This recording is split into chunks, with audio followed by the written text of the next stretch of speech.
So, no, three short. Okay. My grandma. Oh. I used to live with my grandmother, who died a few years ago. My grandmother had suffered a cerebral infarction during her lifetime, so she couldn't use her arms or legs at all, and she couldn't even speak. Oh my God. She could only mumble and grunt. Because I spent a lot of time with my grandmother, I felt sorry for her whenever I saw her. One day, my family gathered together at my house to celebrate a big holiday. While we were eating delicious food and chatting with each other, my grandmother was sitting alone in her room. Damn. A few hours had passed, and it was time for everyone to go home. So my relatives said their goodbyes. However, my grandmother was still in her room at that time. So I stayed with her. I sat next to her, just in case. "Grandma, do you want to go outside and say goodbye to everyone?"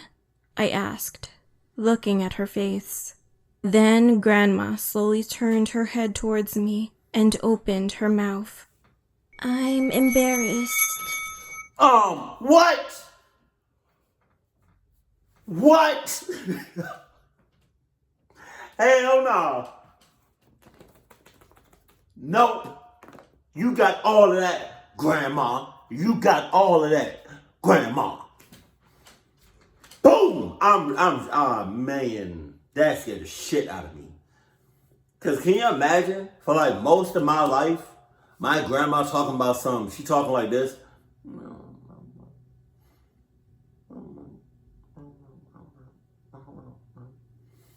But then that one night, she talking about something. I forgot what she said in the video, but she talking about, it's clear as day. She talking about something. "Hey, sweetie, how are you?" How do you go from to, "Hey, sweetie, how are you?" Like, those are two different people. Either she's in cahoots or sus. At that instant, I couldn't believe that she spoke with such clear and accurate pronunciation. What I'm saying. A few years later, after my grandma had died, I told my family what happened that day when I was at the funeral hall, but no one believed me. Today, I'm going to talk about a story that I read somewhere. A few years ago, a body was found in the countryside. It was especially difficult to identify the victim or the perpetrator of that incident because the body had been dead for quite a long time. And to make matters worse, the bones had changed and were bleached. However, the police found one strange thing in this difficult situation. Only one finger from its body remained completely intact.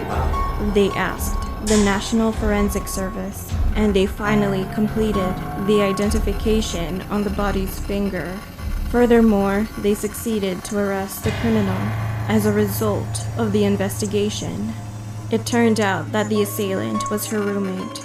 They said that he beat her to death on a rainy day and buried her in the mountain behind their house. After that, the detective who was in charge said in his interview, "When you're in charge of a case, there are often things that occur that can't be explained. However, I can tell you that ghosts really exist." Even I know that. I'll admit that what I'm about to tell you is not that creepy. My grandmother passed away not too long ago. It is. After staying 3 days in the funeral home, we were supposed to go to the cemetery following her cremation.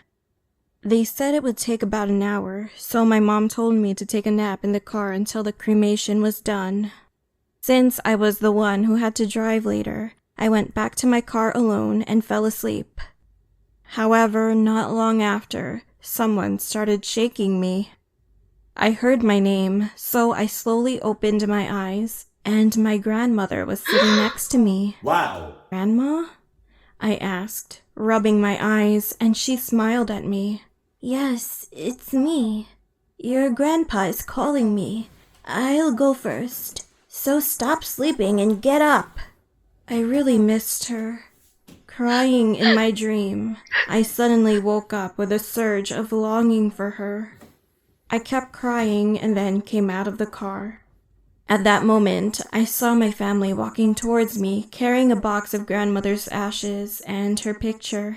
I immediately told my mom about my dream, and then she patted me on the back and said this: "I guess Grandma wanted to say goodbye before she left. Maybe you were the only one who was sleeping, so she wanted to say goodbye to you."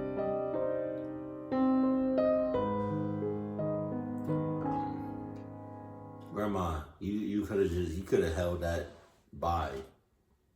Matter of fact, Grandma, you could have just have not said nothing at all. I was gonna see you sooner or later. You know what I mean? So like, bye means you're never gonna see that person again. So you should never say bye. Just see you later. Obviously, you're gonna see that somebody later. You know what I mean? So, Grandma, you saying bye was definitely clucked, and I felt like you was in cahoots. Probably like, I don't know what story really stuck out.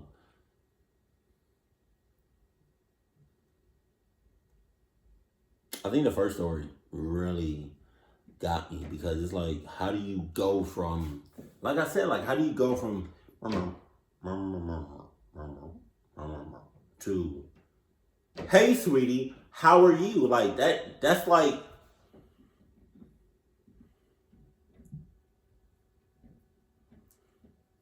that's like you in a relationship, right? Like you just got into a relationship, right? And your shorty's wet rocks is tight as hell, right? I got a question. Real quick, off topic.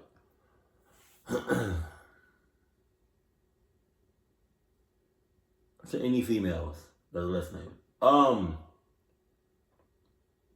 say your wet rocks is tight, right? If nobody knows what wet rocks are, it means pussy. So, say your wet rocks is tight, and then after, you know what I mean, like you've been getting some good wood logs. I'm gonna just say logs.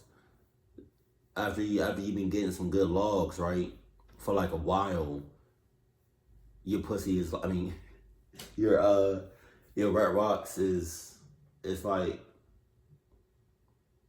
it's not tight no more. Like it's loose. I don't really know the correct term. Like it's not tight anymore. So it's like it's easy for your partner or whoever to go inside of you without no problem.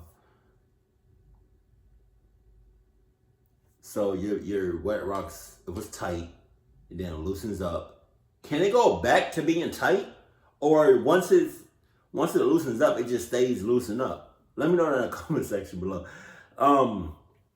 But yeah, no, the grandma in the first story, right, going from to "Hey sweetie, how are you?" is equivalent to like you having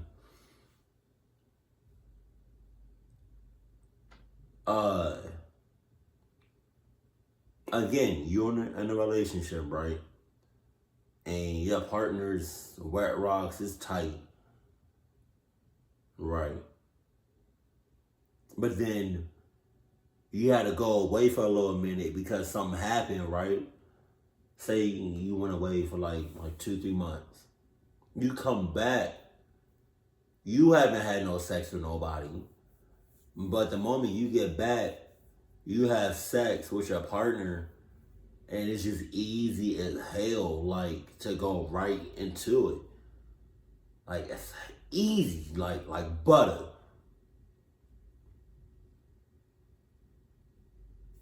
I don't know where I was going with that. I just said it. I'm sorry. I don't know where I was going with that, but definitely story number one definitely super clucked in the other two. But keep it cool, keep it class. Stay, I love you. Stay happy, my family.